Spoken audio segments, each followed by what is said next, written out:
Pergunta 668. Tendo-se produzidos em todos os tempos e sendo conhecidos desde as primeiras idades do mundo, não haverão fenômenos espíritas contribuído para a difusão da crença na pluralidade dos deuses? Olha que pergunta interessante. Então vamos lá. Desde todos os tempos existem fenômenos espíritas. Uma pessoa superficial, de apostilinha, ela vai, não, mas está errado, como é que desde todos os tempos? O Espiritismo nasceu em 1857, na publicação do Livro dos Espíritos. Não, meu filho, a ciência espírita nasceu em 1857. Foi publicada, por dizer assim, né? Mas isso não quer dizer que o fenômeno em si, que foi atribuído nomes espíritas, eles nunca existiram. A doutrina espírita não criou os fenômenos. Por exemplo, quando você fala o Big Bang, o que é o Big Bang? É uma extrapolação de um modelo físico-matemático sobre a expansão do universo. Então, a 3 segundos do Big Bang, as leis da física mudaram. Mas ele está falando da lei da física, mas a física nasceu lá no século XVI, XVII, com publicação de não sei o que. Outros não, foi com Aristóteles. Não, outros foi com Newton. Não, outros foi com Adam. Gente, a física é uma ciência. Esses fenômenos, eles foram catalogados, conceituados, postulados. A partir daí, você pode aplicar esses conceitos, esses postulados, em épocas remotas. Então, um fenômeno espírita, para quem não sabe o que é um fenômeno espírita, o fenômeno espírita é um fenômeno cuja ação de um espírito sobre a matéria. Ora, espírito existe desde todo sempre, criado por Deus, e a matéria também. E a comunicação e a influência do espírito sobre a matéria também. Então, desde épocas remotas, temos fenômenos espíritas.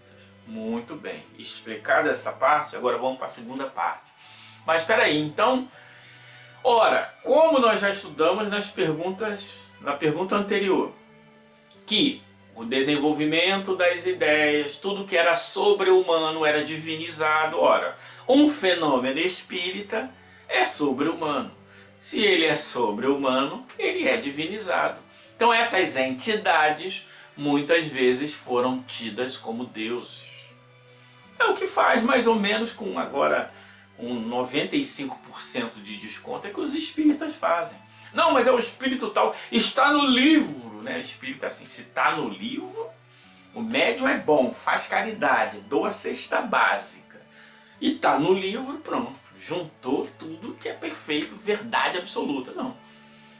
O espírito pode ter as suas opiniões pessoais. Leia Livro dos Médiuns. Então, essa é uma diferença importantíssima. Então, os fenômenos mediúnicos, os fenômenos espirituais existiram e eram taxados como fenômenos sobrenaturais, sobre-humanos, né? Porque é melhor falar sobre humano do que sobrenatural. Porque essa ideia de o que é natural e o que não é natural não passava muito na cabeça deles, né? Então, sobre-humano, extra-humano, tudo que era fora das potências conhecidas era divinizado. Então, natural, muitos espíritos se comunicando pelas pitonisas, pelos médiuns que sempre existiram, pelos oráculos que sempre existiam, dando as suas comunicações, deram nascimento às visões de vários deuses.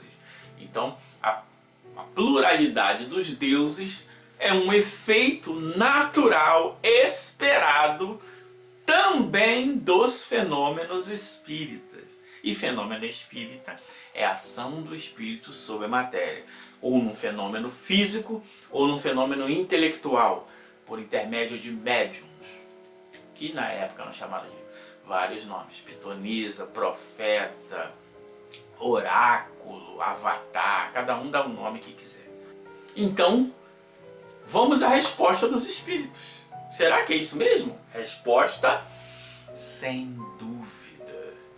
Porquanto, chamando Deus a tudo que era sobre-humano, os homens tinham por deuses os espíritos. Daí veio que, quando um homem, pelas suas ações, pelo seu gênio ou por um poder oculto que o vulgo não lograva compreender, se distinguia dos demais, faziam dele um deus e, por sua morte, lhe rendiam culto. Por isso que Buda é Deus em algumas religiões. Por isso que Lao Tse é Deus em algumas religiões. Por isso que Confúcio é Deus em algumas religiões. Por isso que Jesus é Deus em algumas religiões. Por isso que outros, são deuses. Naturalmente prestam culto a esses espíritos. Por causa que eles se destacavam além da compreensão natural. Mas todos os seres que encarnaram na Terra são seres iguais, criados simples e ignorantes, e chegarão à perfeição espiritual, que é a conjugação da perfeição moral, alcançada na segunda ordem, com a perfeição intelectual, alcançada na morada dos bem-aventurados. Comentários de Kardec. A palavra Deus tinha entre os antigos uma acepção muito ampla. Isso aqui também é interessante, Deus, o que é Deus? Alguém que está vivendo em algum lugar. Então, natural. E como eram esses deuses? Isso é muito importante. Vamos pegar aqui Yahvé, as concepções antigas que não foram apagadas, pelo Templo de Jerusalém e tantos outros. O Yahvé era um Deus, era um ser humano, era um monarca. Ele tinha sua corte, ele tinha sua esposa, tinha pênis. Vocês viram aí na representação de ontem, posso botar aqui de novo, tinha pênis, fazia o bem, fazia o mal, está na Bíblia, Deus fazia o bem, Deus fazia o mal. Só a ideia de que Deus não pode fazer o mal é um sincretismo, influência de outras religiões. Então é natural, ok? Continua os espíritos. Kardec. Era uma qualificação genérica que se dava a todo ser existente fora das condições da humanidade. Por isso que Lao Tse é Deus. Ele viveu com Lao Tse, mas é Deus no shintoísmo, no taoísmo. Buda é Deus em algumas religiões e assim vai. Ora, tendo-lhe as manifestações espíritas revelado a existência de seres incorpóreos a atuarem como potência da natureza, a esses seres deram eles o nome de deuses, como lhes damos atualmente o de espíritos. Exatamente. A palavra mago, magia, hoje ela está deturpada. Mago, os magos, até tem os magis, que são os representantes do zoroastrismo, Então, a narrativa tenta levar os reis magos, os magis, até para venerar Jesus, a necessidade do discurso de autoridade. Até os magis foram lá. Mas isso aí é outra discussão. Pura questão de palavras, como a única diferença de que, na ignorância em que se achavam, mantida intencionalmente pelos que nisso tinham interesse, eles erigiam templos e altares, muitos lucrativos a tais deuses, ao passo que hoje os consideramos simples criaturas como nós, mas menos perfeitas, que se despojaram de seu envoltório terrestre. Mais ou menos. Ainda temos muitos que viram, fazem da cura. Hoje estão bilionários em nome da cura, dos fenômenos de cura. Alguns efeitos placebo, alguns efeitos reais, e ainda lucram, e lucram pesado, ainda hoje no século XXI. Kardec escreveu isso no século XIX, E quanto tempo levaremos até? Eu acho que não chega no século 22 não, mas Isso também é um chute nosso. Se estudarmos atentamente os diversos atributos das divindades pagãs, reconheceremos sem esforço todos os de que vemos dotado os espíritos nos diferentes graus da escala espírita, o estado físico em que se encontram no mundo superiores, todas as propriedades do perispírito e os papéis que desempenham nas coisas da terra. Exatamente, né? Não, esse é o espírito, ele é o mensageiro, ele vive aqui na terra, ele gosta das coisas materiais. Não, fulano de tal é o espírito de não sei da onde, que ele comanda os outros, né? É a escala espírita de outra forma. Então é natural isso, né? Vamos dividir os anjos em querubim, serafim, tronos e não sei o que, tudo invencionice, né? Então, algumas traduções, né? Não, porque o anjo tem não sei quantas asas e tal, né? Serafim vem de saraf, serpente, por isso que tem lá a batalha das serpentes lá de Moisés com os sacerdotes do Egito. O templo de Jerusalém era cheio de imagens de serpente, né? E Moisés era um primeiro escultor de serpentes, então fazia ídolos. Então a ideia de saraf, de serafim, né? Serpente alada, depois virou anjo. Isso aí vai embora, né? Mas não é assunto para agora, é assunto mais para frente. Vindo iluminar o mundo com sua luz divina, o cristianismo não se propôs a destruir uma coisa que está na natureza.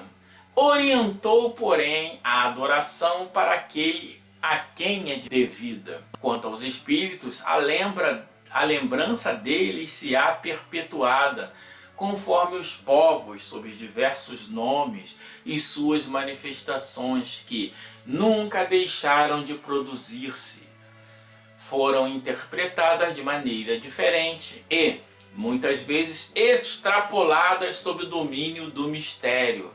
Quem quiser entender um pouquinho mais sobre isso, tem o nosso estudo Os Espiritismos.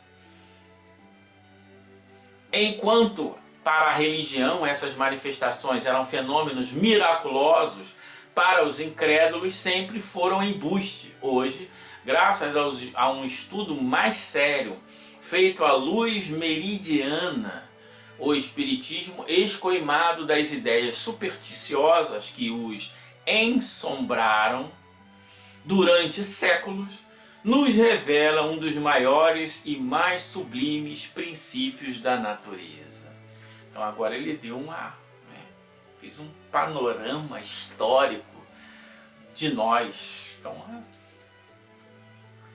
polilatria, monolatria, politeísmo, monoteísmo, e com os fenômenos naturais, os fenômenos espíritas, as interpretações, por isso que são os espiritismos, as interpretações deram luz às infinitas doutrinas. Algumas existem até hoje, outras sucumbiram e foram ultrapassadas. Então, o cristianismo, assim como o espiritismo, veio um pouco depois, natural, que tenha menos influência das crenças passadas. Isso não quer dizer que não tenha. Então, por isso que nós vemos espíritas botando branquinho, levantando a mão para captar energia, balançando, manipulando os fluidos com a mão, e tantas outras coisas que vêm da concepção ainda material que trazemos, que carregamos conosco. Então, uma coisa é se deparar com uma explicação mais racional, outra coisa é o consentimento da razão e o consentimento do coração. É um processo natural e esperado, nada mais do que isso. Então, quem se escandaliza tem algum problema. Ou não entendeu, não compreendeu perfeitamente ainda, ou está com má fé, desonestidade intelectual, ou algum problema de ordem psicológica, algum distúrbio emocional. Quem entendeu, entende e aceita. Natural. É esperado. É esperado.